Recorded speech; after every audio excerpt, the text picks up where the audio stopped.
Hello viewers, welcome to my cooking channel. மகிழ்வோடு சமைக்கலாம் வாங்க. இன்னைக்கு ஒரு delicious chocolate truffle cake எப்படி செய்யலாம்னு பார்க்கலாமா? இதனால இன்னைக்கு அவன் இல்லாம சிம்பிளா ஒரு பழைய ஒரு பாத்திரம் எடுத்து அதுக்குள்ள வச்சு எப்படி பேக் பண்ணலாம்னு பார்க்கலாம். சாக்லேட் ட்ரஃபிள் கேக் செய்ய தேவையான இன்கிரிடியன்ட்ஸ் என்னன்னு பார்த்துடலாமா? 1/2 கப் மைதா, 2 டேபிள்ஸ்பூன் டார்க் கலர்ல உள்ள cocoa powder, 1/2 teaspoon baking powder, 1/4 பாதி பேக்கிங் சோடா, 2 பிஞ்சுன்னு கூட சொல்லிக்கலாம். அதே மாதிரி பிஞ்ச் ஆஃப் சால்ட். இதை நல்லா ஒரு 3 to 4 டைம்ஸ் சீவ் பண்ணி எடுத்துக்கலாம். 2 முட்டை, 2 டீஸ்பூன் வெனிலா எசன்ஸ் ஆட் பண்ணணும், 1/2 கப் பவுடர் சுகர். இது சுகர் எடுத்து மிக்சியில தான் பவுடர் பண்ணி எடுத்திருக்கிறேன். 2 tablespoon milk, 2 tablespoon oil. Bake பண்றதுக்காக 6 இன்ச் பேக்கிங் பேனும் ரெடியா இருக்கு.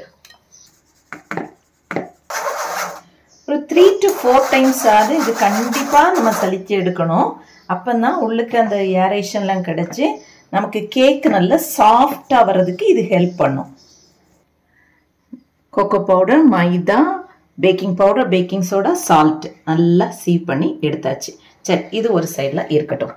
இப்போ நம்ம இந்த 2 முட்டை அப்புறம் வெனிலா எசன்ஸ் இதை நல்லா பீட் பண்ணி எடுக்க போறோம். இந்த அளவு முட்டை பீட் பண்ணியாச்சு. இனி கொஞ்சம் கொஞ்சமா இந்த பவுடர் சுகரை ஆட் பண்ணி ஒரு 3-4 டைம்ஸ் ஆட் பண்ணி நம்ம பீட் பண்ணி எடுக்கலாம். பேட்சா ஆட் பண்ணி எடுத்துக்கணும். கன்சிஸ்டன்சில இருக்கட்டும். இதுல நான் இப்போ இந்த 2 டேபிள்ஸ்பூன் ஆயில் ஆட் பண்ணுறேன். இன்க்ரீடியண்ட்டை கொஞ்சம் கொஞ்சமாக இதில் போட்டு நம்ம மிக்ஸ் பண்ணி எடுக்கணும்.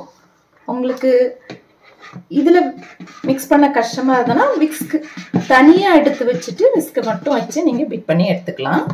ஆனால் ஒரேடியாக ஆட் பண்ணக்கூடாது, கொஞ்சம் கொஞ்சமாக தான் ஆட் பண்ணணும்.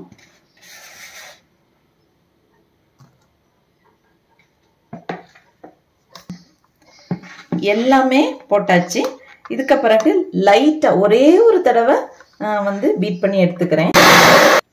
என்னதான் நம்ம விஸ்க்ல பீட்டர்ல பீட் பண்ணாலும் இந்த ஸ்பேச்சுலா கண்டிப்பா நமக்கு தேவை.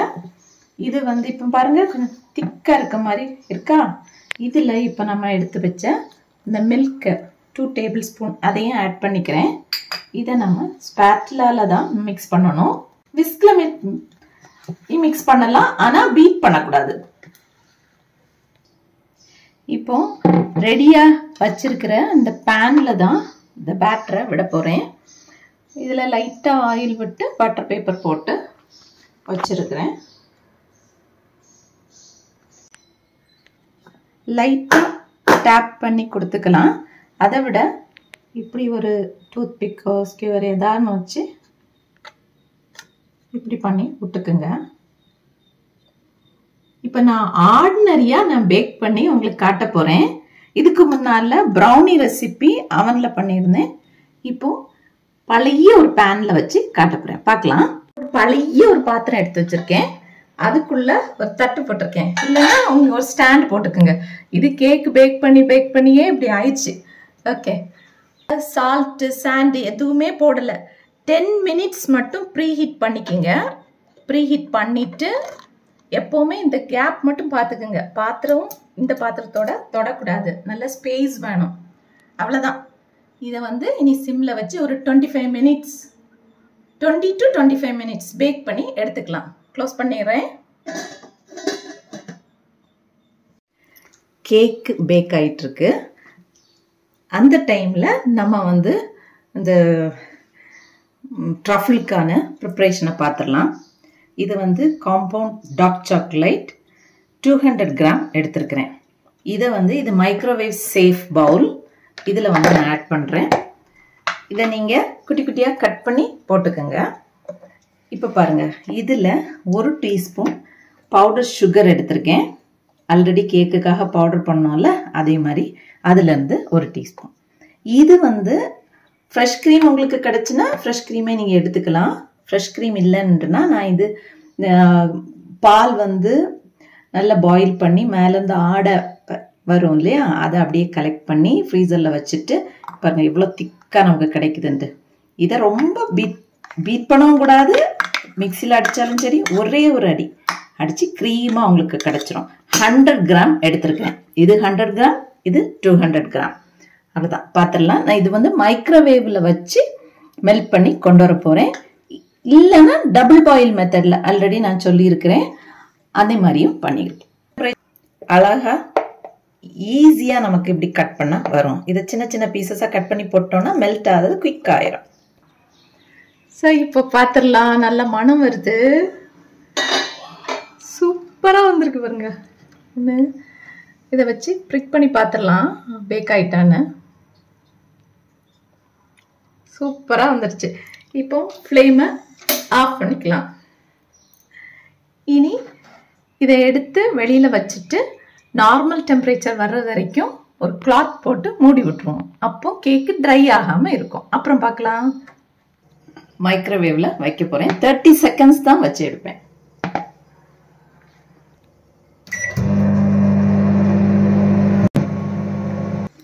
மெல்ட் ஆகிட்டு பாருங்க. இதை நல்லா மிக்ஸ் பண்ணி எடுத்துக்கலாம். மிக்ஸ் பண்ணிட்டு இதை வந்து ஒரு கொஞ்ச நேரம் ஃப்ரிட்ஜில் வச்சு எடுத்துட்டா இது திக்காக கிடச்சிரும். இதுதான் நம்ம கேக்குக்கு அந்த மிடில் நம்ம வைக்க போகிறோம். இதையே கனாச்சாவும் நம்ம யூஸ் பண்ணிக்கலாம். க்ரீமுக்கு பதிலாக பண்ணக்கூடியது தான் இது. அதனால தான் சாக்லேட் கேக்குக்கும் சாக்லேட் ட்ரஃபிளுக்கும் உள்ள டிஃப்ரென்ஸ் இந்த ஒன்று தான். ஸ்மூத்தாக எடுத்தாச்சு பாருங்கள், பார்த்தீங்களா? இதை நான் கொஞ்ச நேரம் ஃப்ரீசரில் இல்லை ஃப்ரிட்ஜில் வச்சுட்டு வரேன். கேக்கும் ரெடியாக இருக்குது. இதுவும் ரூம் டெம்பரேச்சர் வரட்டும், பார்த்துக்கலாம். நான் இப்போ இந்த கேக்கையும் ஒரு 30 மினிட்ஸ் ஃப்ரிட்ஜில் வச்சு எடுத்தாச்சு. இது ஒரு 10 மினிட்ஸ் வச்சு எடுத்துருக்கிறேன். இது வந்து ஃப்ரிட்ஜிலேருந்து எடுக்கும்போது நல்லா ஹார்ட் ஆயிரும். அதுக்கு பிறகு வெளியில் வச்சிங்கன்னா இந்த அளவுக்கு லூஸாக கிடைக்கும். ரொம்ப லூஸாக இருக்காது. ஓகே, இதை வந்து டீமோல்ட் பண்ணிடலாம். ரொம்ப ஈஸியாக வருது பாருங்க. பட்டர் பேப்பர்லாம் போட்டிருக்கேன் இல்லையா, அதனால ஈஸியாக வந்துடுது.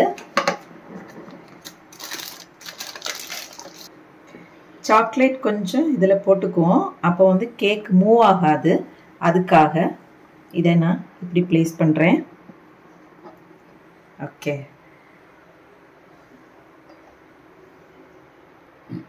இப்போ இந்த கேக்கை நம்ம லேயர் பண்ணி எடுத்துக்கலாம். காட்டுறேன்.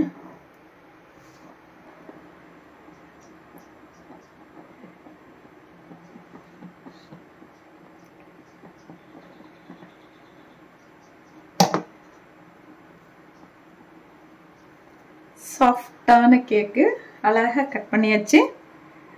3 லேயர்ஸ் வேணாலும் கட் பண்ணலாம், பட் நான் இன்னைக்கு 2 லேயர் தான் கட் பண்ண போகிறேன்.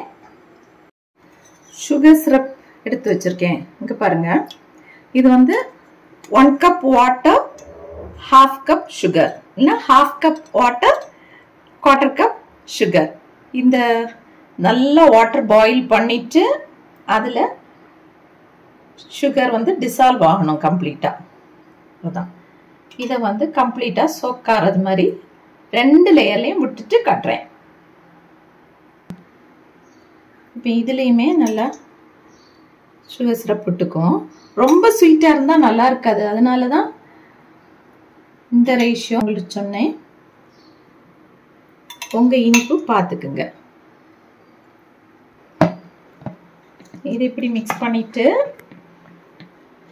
அதுக்கு பிறகு எடுத்து இங்கே அப்ளை பண்ணணும்.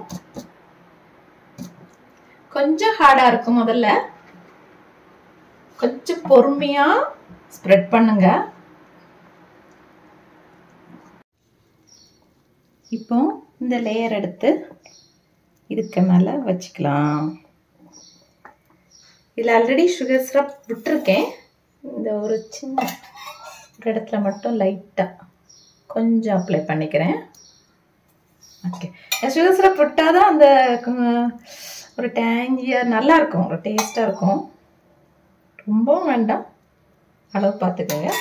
இனி இதுக்கு மேலே கம்ப்ளீட்டாக இந்த சாக்லேட் ட்ரஃபிள் இல்லை, அதனால் இதை வந்து நம்ம அப்ளை பண்ணணும். ஒரு வழியாக கம்ப்ளீட்டாக கோட் பண்ணியாச்சு. அப்புறம் இந்த டேபிள், இது வந்து ஒரு டர்ன் டேபிள், இப்படி ஒன்று நீங்கள் வச்சுருந்தீங்கன்னா ஈஸியாக இருக்கும் உங்களுக்கு போடுறதுக்கு. அப்புறம் இதெல்லாம் ஒரு டிஷ்யூ எடுத்து கம்ப்ளீட்டாக நீங்கள் தொடச்சி எடுத்துக்கோங்க. இதை திரும்பியும் நான் ஒரு 1/2 hour to 1 hour ஃப்ரிட்ஜில் வச்சு தான் நான் எடுக்க போகிறேன். பார்க்கலாம்.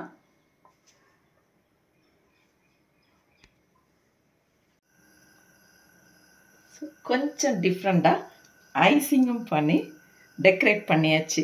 இது ஒரு பர்த்டேக்காக birthday cake, chocolate truffle cake. டெலிஷியஸாக இருக்கும், சிம்பிள் ப்ரிப்பரேஷன், அதுவும் அவன் இல்லாமல் ஆர்டினரி பேனில் செய்திருக்கு. நீங்களும் இதுபோல் சமைக்கணுன்னா மகிழ்வோடு சமைக்கலாம். வாங்க, சேனலில் பாருங்க, சமைங்க, ருசிங்க, மகிழுங்க. அதோடு கூட please subscribe my channel, like and share their friends and relatives. Thank you.